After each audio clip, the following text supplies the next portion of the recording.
दरम्यान महायुतीतून अजित पवारांच्या एक्झिटसाठी तगडी प्लॅनिंग सुरू असल्याच्या चर्चेवरून जयंत पाटलांनी ही प्रतिक्रिया दिली। कुणीही एकमेकांना सोडणार नाही कारण ते एकाचे एक आहेत अशी टीका जयंत पाटलांनी केली। तर महायुतीत सामना करण्याची ताकद नसल्याची टीका भाजप आमदार आशिष शेलार यांनी केली आहे।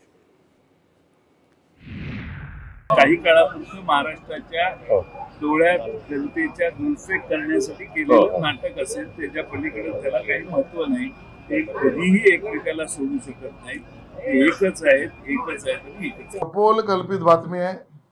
आमच्या तिघांचा सामना यांचा सामना करण्याची ताकद आता महाराष्ट्र विकास आघाडी हरवून बसली आहे आणि म्हणून राजकीय षडयंत्र खोट्या बातम्यांचं हे पसरवलं जात आहे जाणून बुजून। काँग्रेस दिल्ली आणि शरद पवारांची राष्ट्रवादी काँग्रेस यांनी उद्धवजींच्या शिवसेनेला सोडून वेळ आली आणि परिस्थिती आली तर दोघांनीच निवडणूक लढवायच्या याबद्दलची चर्चा सुद्धा केलेली आहे।